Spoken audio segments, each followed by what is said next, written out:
Today we're going to work on a hummingbird. Some colors on my palette that I'll be using, and once again I do like the Deco Art brand. I've got baby blue, I have true blue, I have sea breeze, which is a light aqua, a darker aqua, which is Laguna, and white. And what I'd like to do is just put a lot of different colors on the background. So we're going to work with the square brush or a round one. I like my little square one. Wake it up in the water, dry it off, and I'm just going to come along and start putting different colors in the background, having fun with it.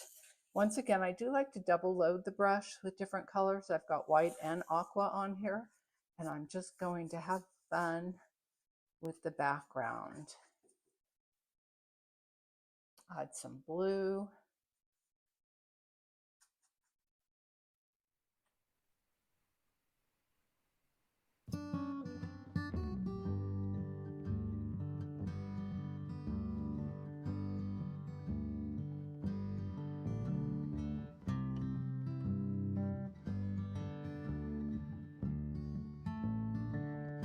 You have the background done. It's still a little wet. You can wait till it dries, but I'm going to move on. I've got my number 10 brush, and I'm going to wake it up in the water, dry it off, and let's start with blue.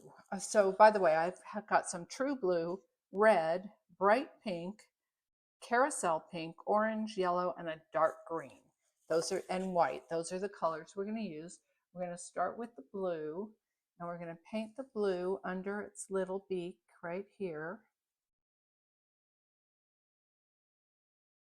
You can use other colors for your little hummingbird.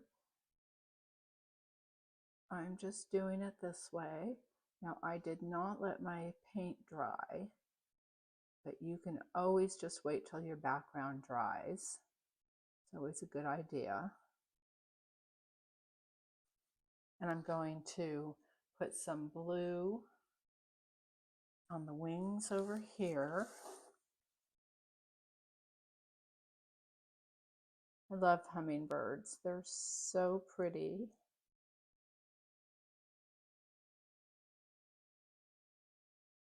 Now I do have something that you can get. I'm actually going to use a smaller brush. That one was a little big. I'm going to use an 8. Now I suggest you not drop your brush in water and leave it there because it's hard on the brushes. So I always take it out, dry it off. Now I'm going to use a little bit of a smaller one, a number 8. I do have a list of art supplies you can get. If you click on the link in the description, I will happily send you a list of which brushes I get and paints and canvases. And they're not very expensive. They're great for beginners or even more advanced when you're painting these fun paintings.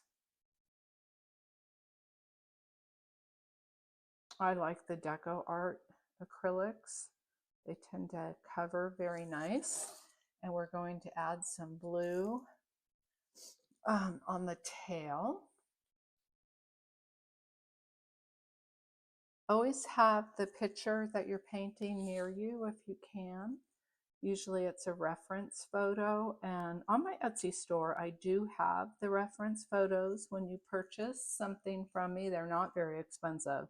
It's a reference photo and a tracer that you can print that you then transfer with graphite paper, or you can make your own graphite paper. I have all the directions how to make it.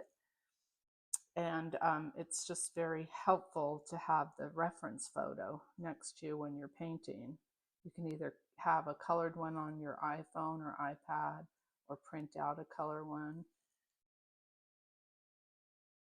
And we're just going to put some blue in here in the tail. If you have any questions, you could always email me with questions. You can also look on my Etsy store for all different, I've got over 400 tracers available on there. Some of the paintings that I have also come with supply lists telling you exactly what colors and directions, step-by-step directions. I'm going to be trying this year to get most of them on my YouTube channel. That way, when you do purchase something on Etsy and you want to paint along with me, you can. But a lot of them do have directions that you can read. Okay, so we've got the dark blue, true blue. Cleaning off my brush, I'm going to be adding some light blue that we used on the sky to mix it in with the dark blue. And I'm going to add some here.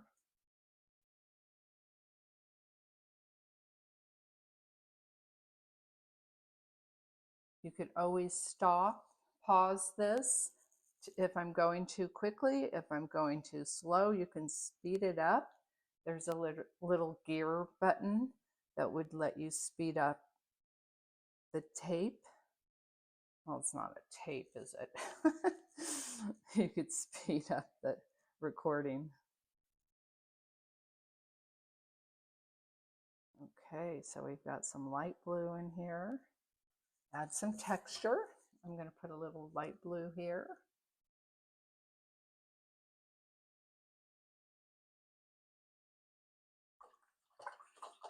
Cleaning off my brush. And let's use some hot pink. Hot pink on the wings. That's going to be fun. Those hummingbirds are all sorts of pretty colors.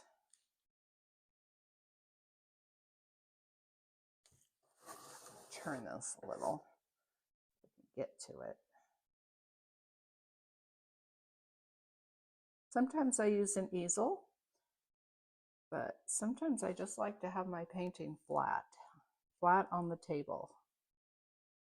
It's something I learned with watercolor, because with watercolor you usually paint on a flat surface, otherwise the watercolors drip.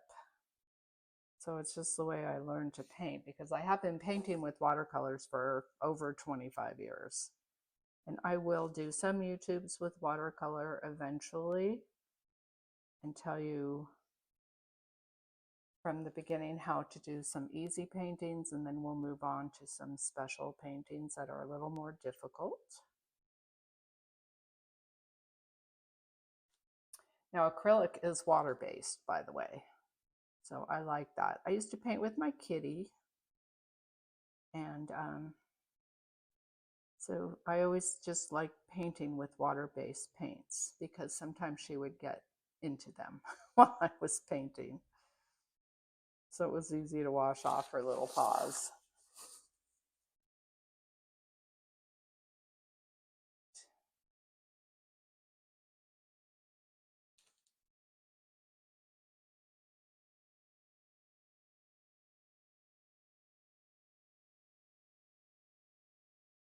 I think that's looking pretty.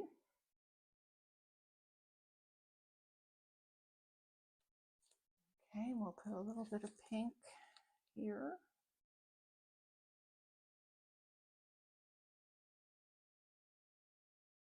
All right, I'm going to add a little bit of red. Brighter. I'm going to put red here.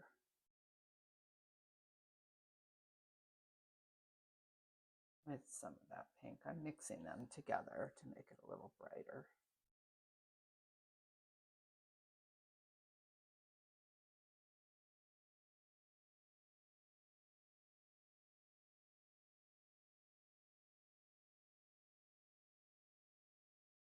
And a little bit of red here. Red in here.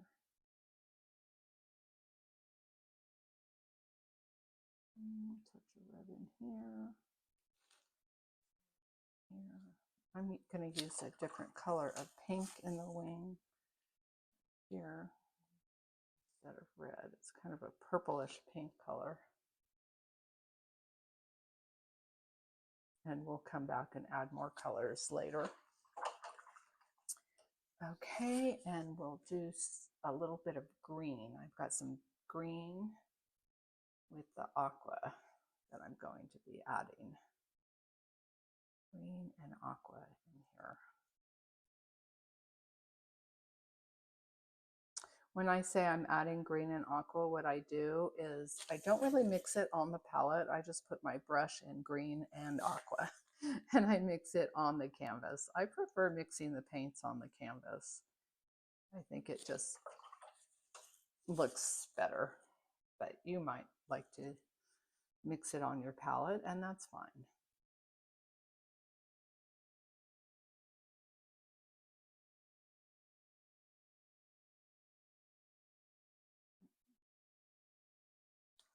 Okay. And I'm going to use some orange in the head. Okay, I didn't clean my brush enough.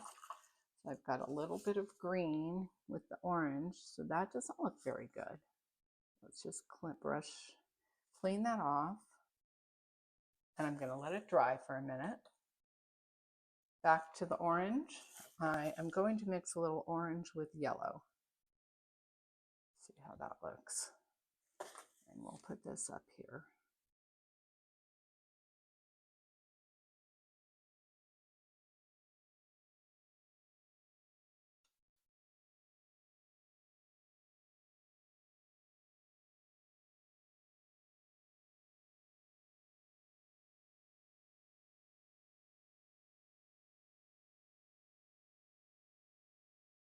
The orange is a little transparent, which is why I'm adding some yellow to it. Some of the paints are more transparent than others, which means you can kind of see through them. Some are more opaque, which you can't see through. So I'm adding yellow just to make it a little more opaque. And I'm kind of mixing these colors together here.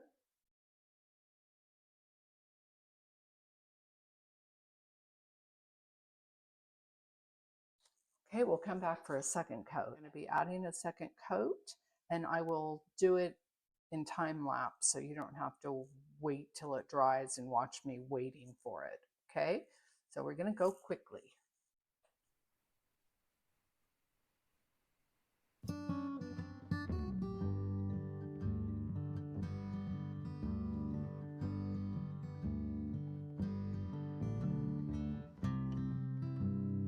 Now I added white highlights, and the last step I'm going to do is use black. I've got my small brush again, and I'm going to be adding black.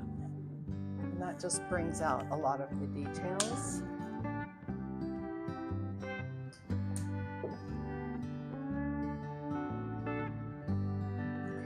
put a black line in there.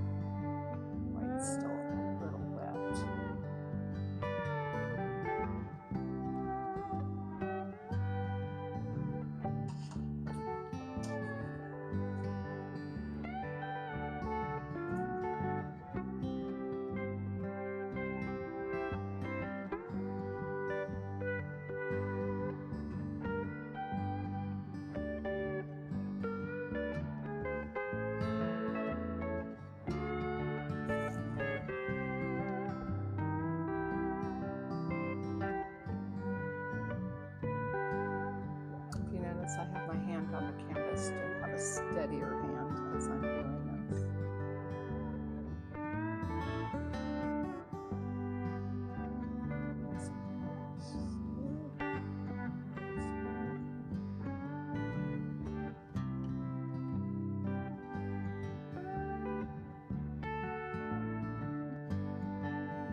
2 to 3 hours after my painting dries, I like to add this high gloss. It's by DecoArt and it just brings out all the colors.